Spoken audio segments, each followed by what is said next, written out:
युद्ध विराम को 16 घंटे अब तक हो चुके हैं, लेकिन ऐसा एक भी पल अब तक नहीं बीता जब दोबारा युद्ध की चिंगारी फूटने का डर नहीं पैदा हुआ। इस बीच पहले ब्रेकिंग न्यूज आपको हम दे दें। ईरान के IRGC ने चेतावनी दी है कि किसी भी विदेशी विमान का प्रवेश अगर उनकी सीमा में होता है तो संघर्ष विराम का उल्लंघन माना जाएगा।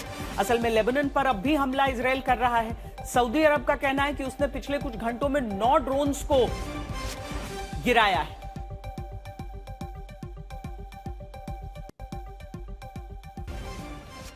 युद्ध विराम का ऐलान करते ही लेकिन दुनिया में इसे लेकर चर्चा हो रही है कि इस युद्ध में कौन भारी पड़ा।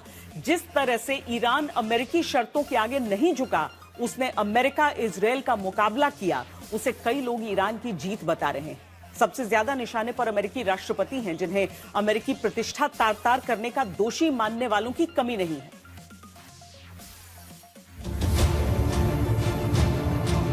कई एक्सपर्ट्स का मानना है कि अमेरिकी राष्ट्रपति डोनाल्ड ट्रंप की सोशल मीडिया पोस्ट के एक-एक शब्द वर्षों तक अमेरिका को शर्मिंदा करते रहेंगे।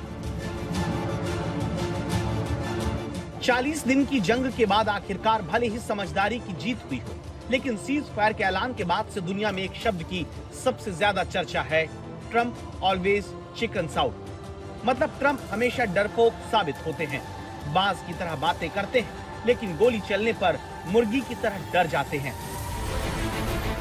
दुश्मन की इस कमजोरी को क्या ईरान ने भांप लिया और खेल पलट दिया?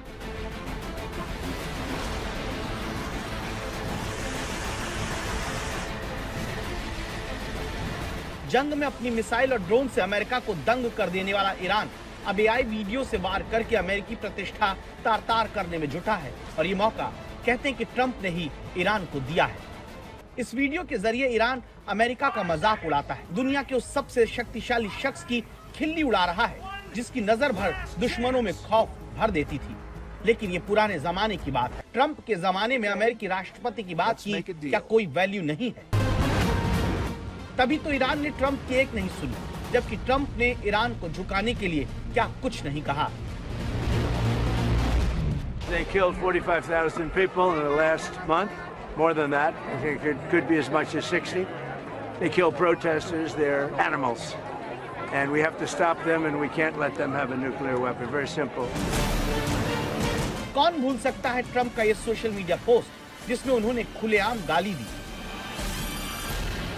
Yesterday in your Truth Social, you called the Iranians crazy. True. What is your response to critics who say that I don't care about critics. पाषाण युग में ईरान को पहुंचाने की धमकी देकर ट्रंप ने माहौल बनाया, लेकिन हाथ कुछ नहीं आया।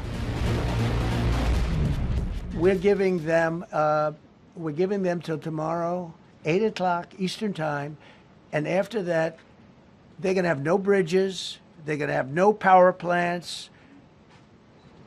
Stone Ages, yeah. ईरान की पूरी सभ्यता को गमींदोज कर देने जैसा अप्रत्याशित बयान भी दबाव नहीं बना पाया, और ट्रंप को सीज फायर के लिए मजबूर होना पड़ा। युद्ध को कारोबारी डील समझना ट्रंप और उससे ज्यादा अमेरिका को भारी पड़ा है। सीज फायर के बाद ट्रंप से जुड़े टैको यानी ट्रंप ऑलवेज चिकन आउट की बात फिर से होने लगी है। अमेरिका के एक रिटायर्ड डॉक्टर की सोशल मीडिया पोस्ट पढ़िए, जिनमें वो ट्रंप को लेकर लिखते हैं कि ट्रंप ने अपनी टैको ट्यूसडे वाली छवि बरकरार रखी, कोई इस शख्स को गंभीरता से क्यों नहीं लेता? खैर, मुझे तो यकीन नहीं है कि ईरान भी लेता है। ट्रंप को लेकर अमेरिका में गुस्सा बढ़ रहा है, ये तो दिखने भी लगा है, लेकिन एक आम अमेरिकी अपने राष्ट्रपति को लेकर क्या सोच रहा है, इसका अंदाजा सोशल मीडिया की ये पोस्ट देती है। सवाल है कि 40 दिनों की इस जंग का सबसे बड़ा शिकार क्या खुद अमेरिका ही हो गया?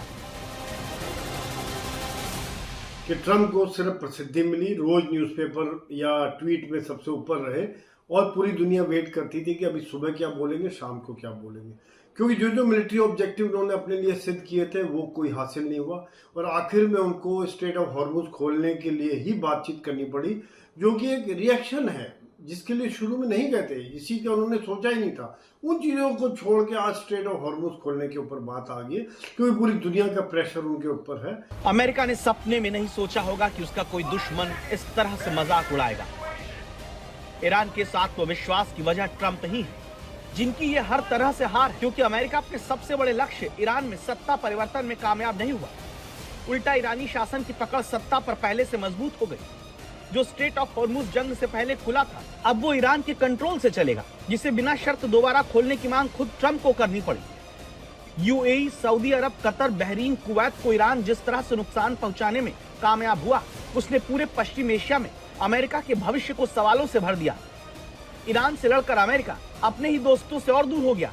नेटो देशों ने ट्रंप की धमकियों के बावजूद मदद नहीं की, लेकिन सबसे बड़ा धक्का अमेरिका को लगा, जिसकी विश्वसनीयता को ट्रंप ने नुकसान पहुंचाया। ये भरपाई कैसे होगी, यही बड़ा सवाल है। ईरान की मिलिट्री माइट काफी खत्म हो गई है, बहुत नुकसान हुआ है IRGC को, उनके मिसाइल्स को, लॉन्चर्स को, उनके इंफ्रास्ट्रक्चर को बहुत नुकसान हुआ। कई साल लग जाएंगे ईरान को उसको बिल्ड करने के। लेकिन अमेरिका का जब हम देखते हैं कि लॉन्ग टर्म नुकसान क्या हुआ है, देखिए नेटो का कोई देश उनके साथ नहीं खड़ा हुआ। मध्य पूर्व में उनकी साख खत्म होगी, क्योंकि जहां जहां डिप्लॉय किए थे वहां फिर भी ईरान हमला करने में सक्षम रहा। ईरान 40 दिन के बाद भी खड़ा हुआ है। आज सीज फायर पे बातचीत हो रही है, जहां पर कि वो बराबरी जो उससे बात कर रहा है या थोड़ा स्ट्रॉन्गर पोजीशन से बात कर रहा है, वो एक तरह से इनकी डॉटेड लाइन पर बातचीत नहीं कर रहा है। तो ऐसे में देखा जाए तो एक लंबे समय के लिए अगर सोचा जाए तो अमेरिका को कहीं ना कहीं इसमें नुकसान ही नजर आ रहा है मुझे।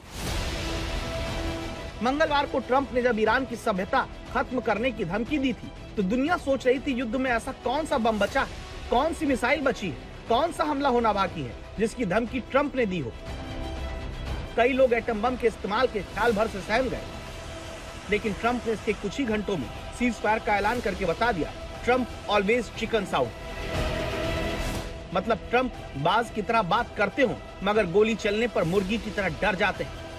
ट्रंप की आदत पुरानी है, इस बार उनके देश को इसकी बहुत बड़ी कीमत चुकानी पड़ रही है। सवाल उठ रहे हैं कि क्या यह वियतनाम और अफगानिस्तान से बड़ी हार है, क्योंकि ट्रंप ने ईरान में सत्ता परिवर्तन के लिए जंग शुरू की, लेकिन यह लक्ष्य पूरा नहीं हुआ। ईरान का यूरेनियम भी नहीं मिला। अमेरिका को नेटो देशों ने अकेला छोड़ दिया। एक युद्ध ने एक साथ कई चीजें बदल दी।